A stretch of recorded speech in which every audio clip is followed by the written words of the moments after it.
Hi, YA.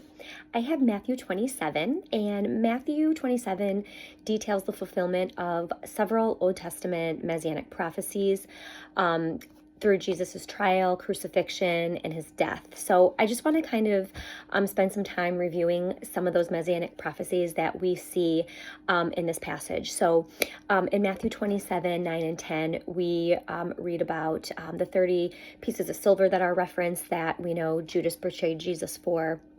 And Judas, he returned the 30 pieces of silver to the chief priests and the elders, and he said that he didn't want it anymore because he had sinned by betraying innocent blood. And so then he went off and hung himself, and the chief priests, they knew that it wasn't lawful them to put the money back into the treasury because it was blood money. So they bought with it the silver, the potter's field, as a burial place for strangers, a potter's field. And that field has been called the field of blood.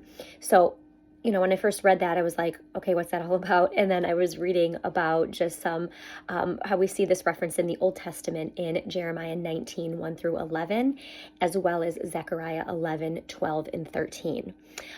In Matthew 27, 12 through 14, we see, Jesus staying silent in his refusal to answer the charges that were against him, that Pilate was bringing against him.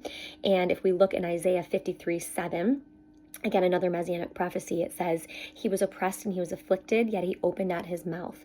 Like a lamb that is led to the slaughter, and like a sheep that before its shearers is silent, so he opened not his mouth. We also see in Matthew 27, 35, the soldiers casting lots for Jesus's clothing.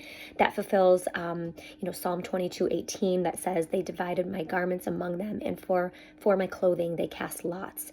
And then we see the crucifixion and Jesus being forsaken on the cross. That is Psalm 22, the first verse in Psalm 22. Jesus is quoting there when he's on the cross, my God, why have you forsaken me? And if you continually read, the rest of Psalm 22, you'll see a lot of parallels as well. So why do I bring all of this up? So I bring it all up just to show us and remind us that not only did Jesus willingly lay down his life for us because it was all part of God's plan of redemption for you and I, but we can also be encouraged that this plan started hundreds and hundreds of years earlier after the fall of the Garden of Eden, that God made a way, through the threads of the Old Testament with the promise of a Messiah, the sent one who would come and rescue and redeem us. So, if we ever feel that we're not loved or thought of by God or we're forgotten, we need to remind ourselves, not just, in Matthew 27 that we see his sacrifice for us, but also the Old Testament scriptures pointing to him and it coming to pass and being fulfilled. So God is faithful to his promises, and he's faithful to you and I. So be blessed. Until next time.